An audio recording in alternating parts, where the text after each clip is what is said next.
The documentary opens up with this young girl named Lily, and she has blonde hair, blue eyes. She gives you the look and feel of Topanga from Boy Meets World, except she's like the social media 2024 version. She got on this little bohemian top, blue jeans, and she's welcoming Josh into her loft. Then you see a industry montage, and it gives you the sense of this is freedom. I am free to do what I want to, and it's an introduction into how industry got started. So it's these highly saturated film covers, magazine covers, book covers, everything you could think of. Then we're back into Lily's loft, and this is a nice loft. White walls, open spaces. There was a cream colored couch with gold accents, big bay window where you could see out to the city. And she's like, Josh, do you want some tea or coffee? Except she says it in their London accent, and I can't do accents or else I would try to. And Josh is like, nah, I'm cool. It's a nice place. And she's like, yeah, thank you. Well, I'm gonna make you some tea anyway. She goes ahead, makes the tea. Josh Peters has a career on YouTube, and he's been on YouTube for about the last 10 years doing documentaries of his life experiences, it seems. And he was drawn to Lily's story because he's seen it in a magazine and was like, why would this girl want to do this? Let me see if I can talk to her. Josh asked her, how did you get started in this line of work? And she says, it's funny you should ask that. Listen, when I was in college, I had the best around town. Yeah, I did. And people used to be like, oh my gosh, if I could only get a piece of her. And I'd be like, look, I'm a fantasy maker, baby. This is what I do. You heard of the Pussy Fairy? I'm the original. Yeah, Janae got her little song from me. Then she said to herself, you know what? I'm sitting up here just having fun with this cat. I could really be selling a circus. Josh says, what? You must know that you are running a lucrative business. Lily gets a little bashful, says, no, hey, I'm just doing what I'm doing. I said, I'm just doing what I'm doing. She said, that hard. She said that? I'm just doing what I'm doing. I ain't running no business.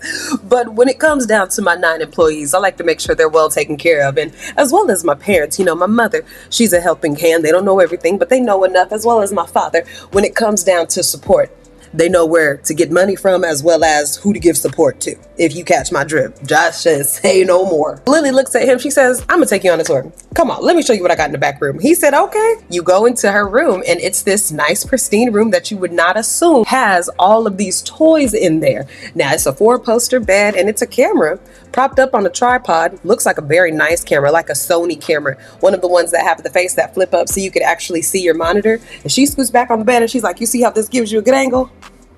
Well, listen, I'm very savvy with technology. So that's what this is. What you think I got back there? Josh looking back, he said, I don't know what you got back there. What is it? She says, that's my armoire. He says, okay, cool. She opens it up, and you see Forever 21 and Rue clothes in there. You see, you know, some nice colors, blacks, grays, blues, and whites. And you thinking to yourself, okay, she wanted to show him that she has a very organized Kmart home style closet. When she peels it back, a bright light starts to come out, and it's so bright it starts to blind Josh. She in the back like, oh, and she's like, it's okay. She hands him a pair of glasses, and she starts taking out stuff. Now this one right here, this is my fun time black and brown. All right, now this is my you ain't gonna catch me, but you gonna find me. Okay, now this is called the mouse. The mouse is different from the rose because it gives you a different type of sensation when you're using it. Yeah. Now you don't want to know what I did with this one.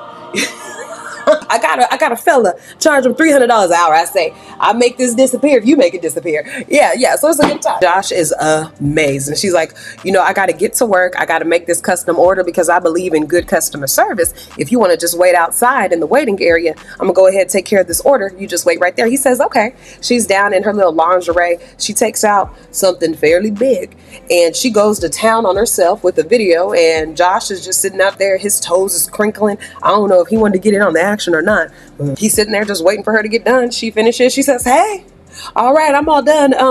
You ready to go ahead and go to the store? I got to get me some new lingerie. He says, okay. They get to the lingerie shop. She goes in, and Josh, now he's so nervous. Doug Funny just standing there like, I don't know if I can go in. I can't go in. I'm gonna just wait outside. Doug waits outside on the curb, and some little old ladies pop up, and they looking around. They in the camera like, hold on. And it's 2 of them. One of them said, hold on, Mary, let's see what he up to. Hey, what you doing around here? Why you got these cameras and stuff? What y'all doing? And he says, oh my God, I can't believe y'all asking me. So the girl in there is about to get 100 men in today on video, and she just about to go crazy on her punani, like she about to and I'm nervous, you know. I'm a little scared because I told her I don't want to record it. I ain't gonna record it, but I'm gonna be there at the end, and I'm gonna interview her. So y'all think that's crazy? What y'all think? Just like some old women, they're like, Okay, so is she very well hydrated? Did she eat? Yeah, because I was going to ask the same thing. You know what? You want to make sure she has some Pedialyte and some Gatorade. Okay. I was thinking telling her go ahead soak in some ice after. Put a little bit of apple cider vinegar in there. And time. Yeah, tell her that's good for the soul if it's good for the spirit. Josh is like, can y'all believe this? They ain't even really saying nothing for real. This is crazy. Back at her place, Lily is like, let me show you something, young bull. Josh said, I'm older than you. She said, shut up. Let me show you something. This is what I made in the first month. 13 thou wow. Yeah, and I was just having a good time. I said to myself, how can I capitalize off of this coochie? Huh? How could I do it? And that's when I figured I could start letting them ask for requests. Yeah, he said requests. She said, yeah, custom requests. You want me to do something crazy? I'll do it. You want me to do something strange? I'll do it. But I'm never going to act like I'm unaliving myself or you're unaliving me, because that is where I draw the line. I got morals. Josh said, what if they paid you $50 million? She said, hey, money's money. You feel me? Money talk. Bullshit, what? Okay, I might do a little something. Finally, they're about a few days from the fan event. Josh and Lily are sitting at a restaurant, and Lily is starting to look not nervous, but not fully confident in what's about to go down. Plus, she also had some bumps on her mouth, like herpes bumps on her mouth, which I found surprising because I was like, I don't think you're supposed to be doing that if you have an outbreak. I know sometimes herpes is unavoidable, but in her case, I think in the porn industry, a lot of them have herpes anyway. It just was a little alarming that she was still willing to go through with this 100 man in a day thing, and she seemingly is having outbreaks already. But anyway, I digress. Josh is checking in with Lily again, asking her if she's sure she's ready. She's like, yeah, some people have canceled. She shows her phone where it's a whole bunch of canceled appointments or canceled people, and she's like, some of them didn't have their STIs checked, some of them just kind of got freaked out, and now we're just letting everyone know, if you have friends, go ahead and invite them down. I just want to really get this done. Josh asked her if she's worried about the fact that these might be felons, these might be aggressive guys, since it's open to the complete public. Lily laughs it off. She says, oh yeah, an aggressive 50-year-old man is really going to be able to take me. I could take him. And she's just laughing. What are you gonna do? Take advantage of me? I'll be like Kung Fu. Get out of here. Come on now, Bob. Get out of here. Your 5 minutes is up. Josh is like, finally, they get to Rotting Kill. I had no idea there was a movie based off of it. And when you look at the exterior of this place, you do not think that there's about to be a 100-man march down on her coochie like it's about to be in this nice area. You just don't think about it. They're already running late. Her team gets there. She gets there. The first contestant gets there. Well, I guess he ain't even a contestant. The first teammate gets there. And the show begins. We get to the end. We see Lily again. She has these bright red eyes, and she says it's because semen was being ejaculated into her eyes. And even though she told them that they could ejaculate into her face, as she's describing her experience, she says she thought it would be more of a quick one-on-one, maybe think of it as a speed dating type of interaction between her and the men. It ended up being something more so like she felt like a prostitute. And that's when she burst into tears. And she said she felt bad because some of the men were mad at her that they couldn't finish, or they didn't have time to finish, or that she didn't give them exactly what they wanted, and they pressured her, just made her feel really negative about this experience that she wanted to share with them. So she's crying and she's crying and she's crying and she's crying and she's crying, and she says that's the only reason. Other than that, she really enjoyed the experience. She enjoyed it so much so that at the end of the documentary, she stressed that she is about to do the 1,000 men in one day in February of 2025, and she is now taking applications because on Twitter, that's where she advertises this. It's really called a fan, but they just don't want to say that part for some reason. Lily Phillips is a 23-year-old OnlyFans girl, and this is her business. She has been in the business since she was about 19 years old. Her and Candace Owens did have a conversation. Oh my gosh, I've been going this whole time. Totally forgot that I did not introduce myself. So what's up, my friends, and welcome back once again to the Just Case It brand.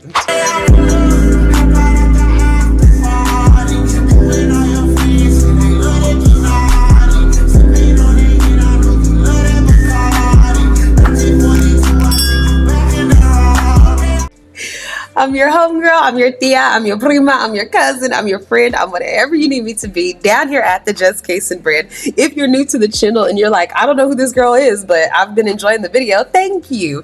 You should go ahead and subscribe to my channel. We are known as the Jayborhood, and the Jayborhood is a community of intellectuals who are also individuals that got individual lives outside of all of these crazy topics that be online. Come over here and be like, Get in people's business and then go on about our days. If that sounds like your kind of vibe, go ahead and subscribe to the channel. If you are already a member of the Javerhead, what's up? What's up? Lily sat down with Candace Owens on this man's podcast, but the dudes, they was talking too childish, so I cut out a lot of their parts so we could get to the actual meat of the conversation to just see how this young lady was interacting with Candace Owens. Keep in mind, there's a whole Reddit thread dedicated to feeling sorry for her. This woman clearly has severe self-esteem issues, if not a full-on pathological personality disorder like BPD/HPD. She is, in effect, self-harming. Instead of cutting, burning, she is trashing her body sexually. She needs professional therapy. This is a broken woman. She doesn't know what she's doing, and sadly, I think that's part of the appeal to men, don't you? I feel like there has to be some aspect of exploitation for them to feel excited. I felt very stupid and used after some things I did in the moment, but at least it was never taped and shared for the world to see. The biggest argument I have gotten, especially from my BF, is that she consented and this was her choice. She's making money from it, but who cares? My response to that is yes. This was her choice, but it was definitely influenced by the pressure surrounding her, meaning her team, her family, her fans, and society as a whole. It's people pleasing. I'm a people pleaser and will do things for others at the sacrifice of my own mental health. I know it's not good for me, but I still choose to do it. And I actively have to deal with the trauma of the actions I choose. But I don't have people in my life that are actively encouraging me to people please. If anything, my support system tries to help me have more self-respect and not give up my own happiness for the happiness of others. There's comments that just surprised me because all in all, once you watch the documentary, you see this girl really wanted it. She had a TMZ interview where she also was smiley and happy about it. Then in this interview, we see her being smiley and happy about it. And while I do understand, oh, she had so much trauma, I get all of that. But let's see what she says in this interview and then y'all make the call. I feel like I should say most people don't have a hard day of work like that. I think obviously what you're doing is kind of a bit of an extreme sport, right? Putting it mildly. But I think one of the questions that I just have about that is, it seems like now you're kind of trying to make light of the situation, but in the moment, you know, you were crying. And I get obviously what attracts you to this. I'm not gonna be patronizing in these questions. It's money and it's fame. You know, these are demonic possessions. You know what people will do for this sort of attention. You're getting a lot of it right now because you've, you know, done something. You're saying you're going to do something that no person has done and sleep with 1,000 people in one day. But how do you ignore what you felt after that and how you felt after that and just put on a happy face and pretend that it's normal when it so clearly was not? Like, you clearly were traumatized by the experience. I personally don't think I was traumatized. I chose to do this. This was something that I wanted to do. I mean, I'm not going to sit here and say it was fucking easy, but I don't think I was traumatized from it at all. I think as well, obviously from what you might have seen from the documentary, like a lot, the good points I talked about was also very much cut out. You know, at the end of the day, they're there to tell a narrative. You tell me what are good points of sleeping with 100 men in one day. And I know that she was trying to copy off of some porn star. There's actually 2 porn stars. There's one that happened in like 1996, and she ended up sleeping with, I think it was 90 some odd men, 251 times within a close period. And then she's also going to talk about another young lady who did something even more extreme, and now she's trying to do it as well. But what is the payoff of being known as the woman who was able to sleep with 1,000 men in one day if it isn't financial? Other than that, I don't understand why she would feel like this was something to do as an empowerment move or as a positive move. I don't care how much you love sex. Why does it have to be with multiple people as opposed to being with just one partner? I think this whole sexual thing has gotten out of hand in making it seem like having sex with somebody is as easy as just going to the store and going home and there's no attachment. You're just having fun and it doesn't wear and tear on your emotions. It's crazy. And it also desensitizes people to having a true, loving, enjoyable experience with the partner because it's diminishing sex into being just some activity that you do, like going to the park. And that's kind of the narrative that they went for, is like, this seems like a sad girl, you know? And I don't want people to pity me or feel sorry for me. This is what I chose to do. Right, but why were you crying? Are you saying these were happy tears? No, I was extremely overwhelmed. Like it was very intense. And yeah, I mean, the experience was obviously like we had like an hour conversation after, and obviously when he started probing me about some experiences in it, it was, it brought up some tears. I'm a very emotional girl, so I cry a lot. I definitely don't regret it, and obviously I can't speak for myself in the future. I don't know how I'm going to feel. But at the end of the day, I can't come back and say I regret this, because this is what, I want to do in the moment. I'm not someone who is very regretful, because I think everything happens for a reason. That says, don't pity me. That's what I hear. So all of these forums and all of these people who are doing these think pieces about how everyone needs to feel so sorry for this girl, and there needs to be someone in her corner who's willing to show her that she doesn't have to do this. At 23 years old, when do we start holding grown-ass people accountable for making dumb-ass choices? She's saying, I don't know how my future self is going to feel, but myself right now says, I don't care how that future self feels. So why are we feeling sympathy for a woman who's putting herself in this position? And her crying and saying she felt like she was a prostitute as opposed to it being a one-on-one interaction. I don't know what kind of men she thought she was going to get who were going to say to her, my lady, my love, my world, I want to honor you in this 5 minutes of sexual freedom and inhibition. I'm going to respect you like the lady that you are. What man is going to even want to put himself in that position? And what man is going to want to go after another penis has been inside of her vagina? And after knowing that another man came on her face. She said in her documentary that she was kissing every dude that was coming through there to establish some sort of intimacy. Imagine that. And then another man's coming in, ejaculating on her face, and she's kissing the next man, and she's just wiping her face down with baby wipes. Or maybe she takes a quick shower. And I always think like it got you to where you are now. Does that make sense? Like, Yeah. if I look back on this and I'm like, oh, fuck, I wish I hadn't done that. But then I wouldn't be the person who I am if I didn't do it. Candace, what do you think about that? Yeah, I mean, I think one of the questions that I certainly had when I was reading into your story was, I think that you kind of tried to portray it like you had this like normal upbringing.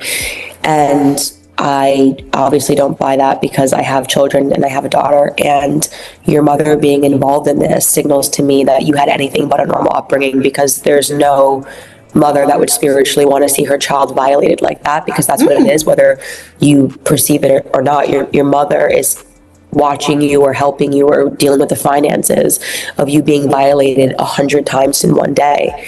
And so I was very disturbed by that more than anything else. Is like I've heard of OnlyFans girls. I've sat down with them, respectfully on the Whatever podcast, and a lot of them have stories, and they understand that, my mom, my dad, my upbringing didn't do this. It led me to this choice in life, but you don't seem to have recognized your mother's abuse in this, which is quite alarming to me. So I'm just curious about your relationship with her. I mean, my parents definitely don't describe having as, what did you say? Sorry, abusive or Violating. I don't think it's abusive. I think You said your daughter violating. being violated 100 times by strangers is abusive. So my parents don't describe as being violated. They don't really see it in that way.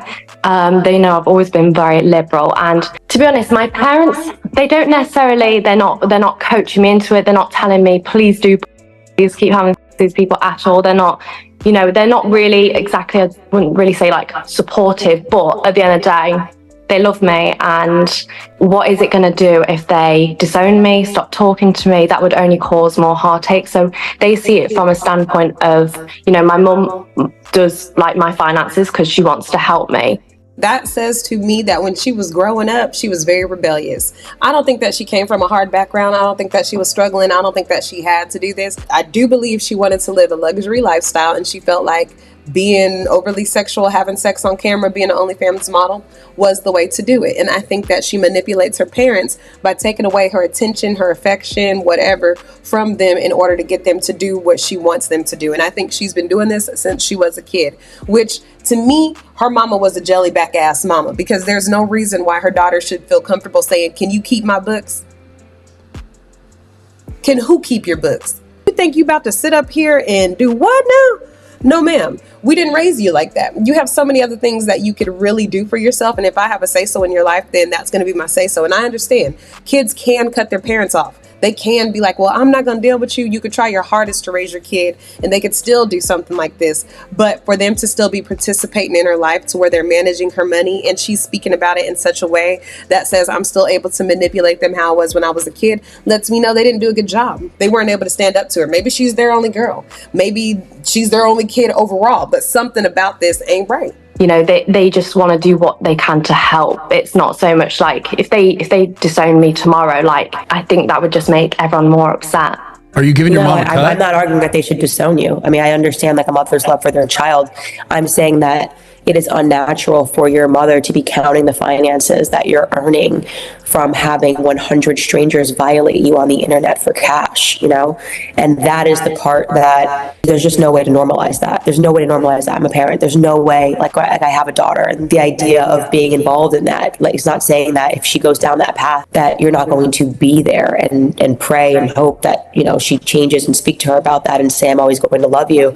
But I view it as predatory, parental behavior. And I don't think it's fair to even describe it as my parents are liberal. I mean, I'm obviously not a liberal, I'm a conservative, but none of my liberal friends, liberal family members, their parents would view this also as demonic, whether they have faith or not. They would just say, what parent would want that for their child? Because your mother is old enough to understand what the implications are for your future, you know? You already comprehend what the futures are, making it, I get that you turn everything into a joke. I think you do that really to protect yourself as an armor. I don't think you actually think it's funny, but to recognize that like you're a beautiful young girl and you're never going to have the prospects. You're not going to have a man that wants to have a family with you because they're going to see you as damaged goods. Your mother partaking in that, just so you know, is a form of abuse. It is. It's abusive. I personally don't see it as that. I mean, my mum's just trying to help me. But what then would you suggest my mother does? Try to talk you out of it. Like a mom. This mom is supposed to guide their children when they're doing decisions like that and say, listen, I understand you may think this is that, or you may think it's this way, but you're a beautiful young girl. You have your entire future ahead of you. You have two parents that love you. You know, you could marry a man and raise children and have a happily ever after. Or you could be the girl who everyone knows who can't have a child that goes to school without people making fun of them. I mean, imagine having a son and they say like, you know, your mom's on the internet, I watched her by 100 men, you know, or a daughter, you know, something which is just like, it's so precious, that relationship between a mother and their daughter, you know, like your mother should want to guide you in that way and say like, this is the path that you could have. Like your future could be amazing and you're giving it up for, this is not, by the way, fame, it's infamy. You know, you're establishing yourself as someone who's going to be infamous. It's going to pass so quickly. The money's going to be in your bank account and then there's going to be the next girl trying to one up it and no one's going to care anymore. You're going to fade into irrelevancy, but you're never going to have a normal relationship. And that's what your mother should be telling you if she actually loves you. Like, we've got like 14 hours of footage. I had to do parts. No, I know, but I'm just trying to, I'm asking Candace, like, for her advice. Like, how could Lily go to having, like, a walk away from this, have a normal job? Like, is there a transition? Too gone, right? Is there a transition? Too far gone. Being completely honest, don't think there's a transition from sleeping with 1,000 guys in one day. It's 100, right? Well, Yes, I've done 100, but I'm going for 1,000, sorry. she's gonna have 1,000 guys. So what is that work? And she's saying this with such a smile. You guys are so crazy. Yes, I'm really going for this. This feels good for her. Out to like one guy every 86 seconds. Yeah, and that could work out to like if you did a 24-hour marathon, you would have to have one guy every 86 seconds. And that's assuming you don't stop for like lunch or to go to the bathroom or whatever that is. Like, I mean, like we're talking about like, you know, full debauchery. Like, I mean, Yeah. and I don't think you come out of that the same. I feel like the only way out of this is like saying, why do you want to do 1,000 though? Like, what? Why? I really want to set the world record. It hasn't been broken in 20 years. What's the world record? It's 919. Who the hell? that girl? Who has that record? what the? Lisa Spark, she's like an ex-porn. And where's she at now? Where is she? That's important. She's married and got kids. She's correct. She is married and she does have children, but Lisa met her husband before she got in the industry and her husband joined in it together because she was so broke. She speaks about this event that she was a part of. It was called Eroticon back in 2004. And it was her and another young lady were seeing who could have the most sex within a 24-hour time frame. And she ended up finishing with 919 men. She said she would never do it again because she just didn't enjoy it. There was nothing sexy. There was nothing entertaining about that. And she strongly recommended against Lily doing it. Oh, Candace. Uh-oh. Sounds like it worked out for one person. Uh-oh. I have no question that she can have kids, and I have no question that she can get married. Like I said, there will be a guy many get married, and you read a lot about those relationships, and they don't tend to be the relationships that you want to be in.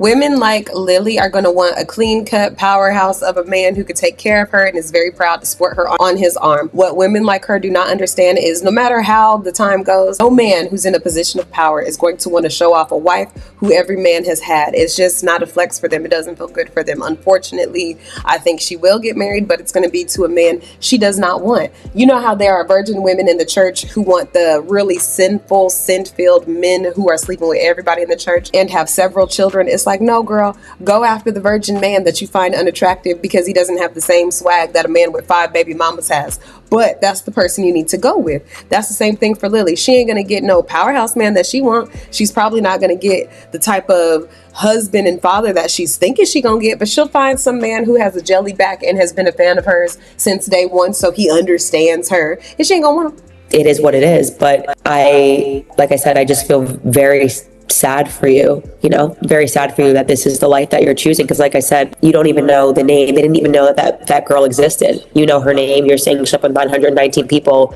Look at that. I mean, she's faded into irrelevancy. She's relevant right now because you're saying you want to break her record.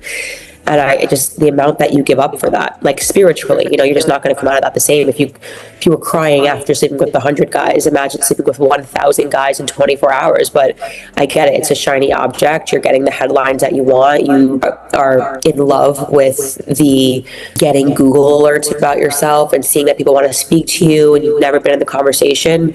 I mean, I guess for you just didn't really believe in yourself in a different way, Classy read, but oh my gosh. And the girl just sitting there like, what? Yeah, no, I don't, wait, huh? Never figured out what it was about yourself that made you special, because I promise you it's not like your body. Like, it's like, that's not it. At what point were you like, yo, I need to do 100 guys in a day? So I found a love for gangbangs and doing really big group scenes. And so me and my assistant were talking, and I was like, I just looked up the world record because I was like, how cool would this be to do? Because obviously it's something that's kind of obviously never been done before. It'd be really unique content. It would also be giving, back to my supporters and stuff like that who have subscribed and, made my life how it is today. She's giving her coochie to her subscribers who chose to pay for her lifestyle. Oh yeah, that's modern day prostitution right there. And so we talked about it back in August. And then we thought, you know what, instead of going straight for the 1,000, we'll do 100 to kind of see how that goes. And obviously we can learn and adjust things from the 100. Like there are some things that we wouldn't do on the day of the 100 that we would, some things that we wouldn't do on the day there are some things that we did do on the day of the 100 that we wouldn't do on the 1,000, you know what I mean? Like it was a test run. And so, yeah, that's why then I was like, after the 100, I thought, all steam ahead, let's go for the 1,000. Okay, so Candace, you saw the clip of Lily emotional after the 100 guys, right? Yeah, that's the real her. Everything like what you're seeing now is like an act, and it's for her OnlyFans page, and it's because guys don't want to think that you're sad. Like when I spoke to one of these models, and it's like you just have to kind of be like, haha, everything's funny, it's great, it's going to be amazing. We just sat down and thought about this, but this is all a facade, and people watching this should know that it's a facade. It's putting on a happy face because she's already committed to the idea. She's getting the attention. She will be literally 10 times more wrecked emotionally after she goes on this pursuit. And I think the responsible thing to do here is just to state that, not as a shot to Lily, but just because there's so many young girls who are in circumstances wondering if they should commit themselves in this way. And like I said, having that discussion with Amber Rose, who grew up with a really rough hand in life, and her describing how young she was when she got on that stage at like a dodgy strip club in Philadelphia. and, you know, taking her top off. Like that's the reality of what this world is. And, you know, I get it. Prostitution is the oldest trade.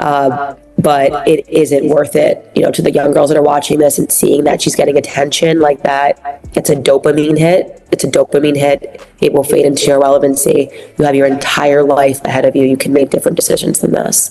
Does Candace have a point there, Lily, where she talks about how the effect you might have on younger girls? Is like that ever cross your mind? Like, yeah, maybe I shouldn't. Definitely. I mean, I very much say what I do is extreme. That is because this is, you know, my job and this is what I enjoy. And obviously, I've never once said, you know, these girls need to do this to keep up with me or anything like that. Yeah, I've always advocated that I don't want girls taking a piece out of my... So you wouldn't want other women to do this, but you're okay with doing it?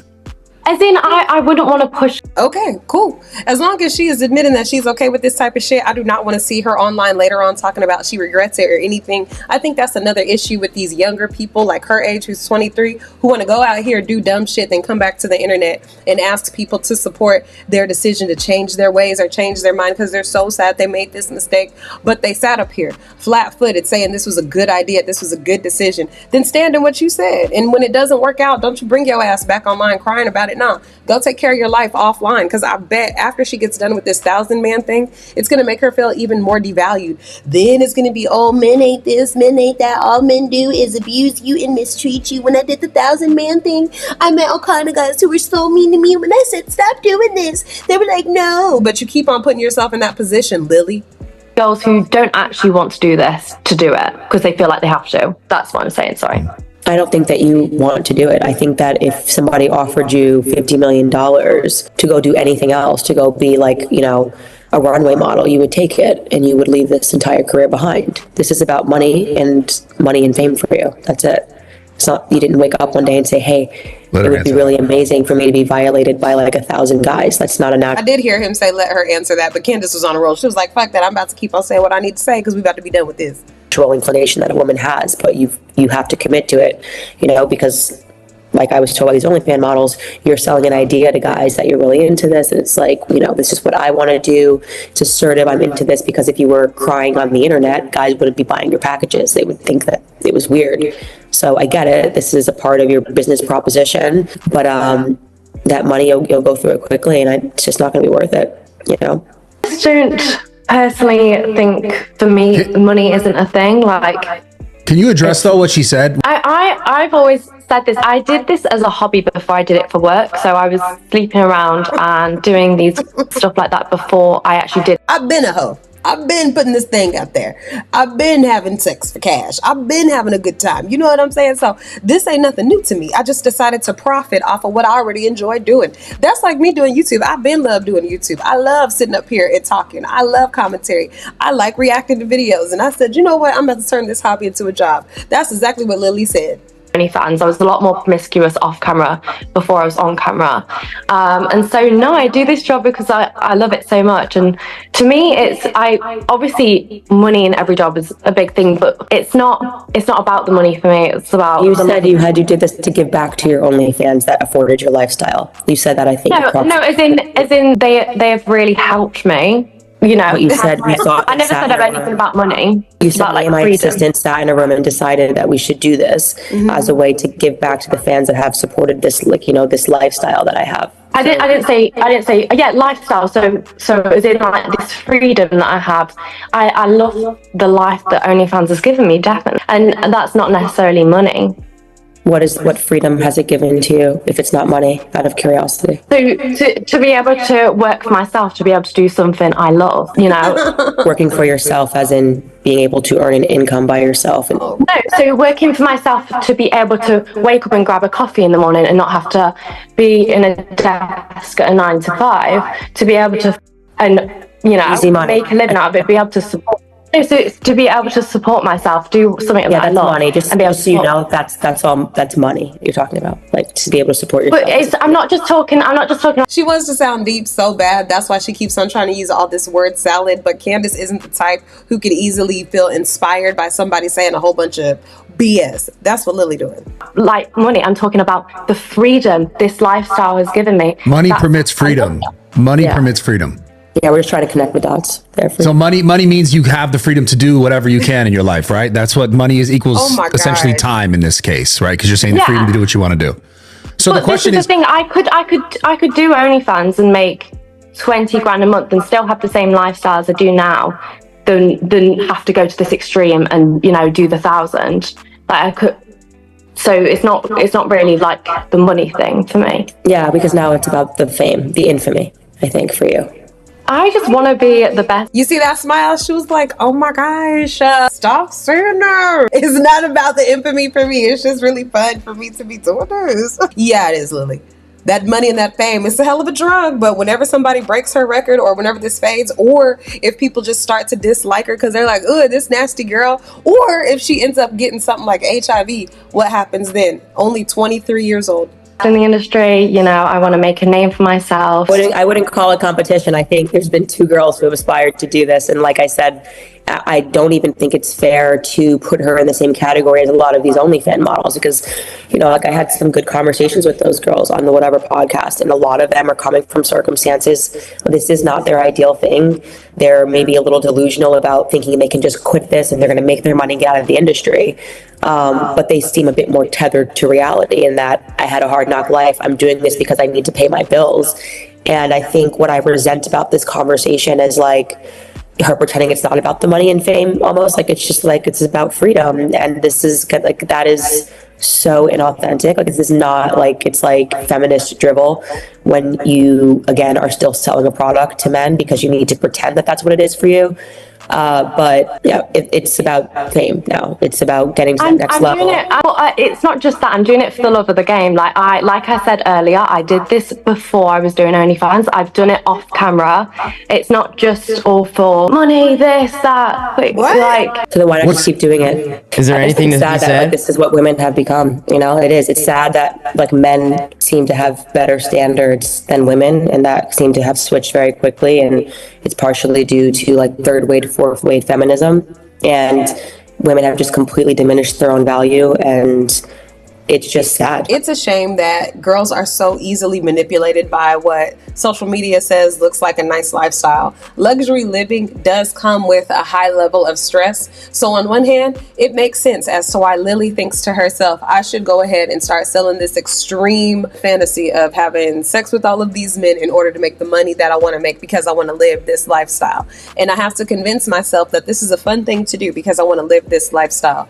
I feel like women like her and women who have this self-confidence issue and think having sex with a whole bunch of people is a way to get ahead really need to do some self-reflection and see what makes them happy and probably seek therapy. I don't feel sorry for Lily. Whatever happens in her future, I still don't feel sorry for Lily. I don't got no good words to say about Lily, so I'm going to end it here. Let me know what you guys think down in the comments. I have been the Just Case and Brand. I'm so thankful that you guys tuned in. Like the video, share it with a friend, and I'll see you guys in the next one. Bye-bye.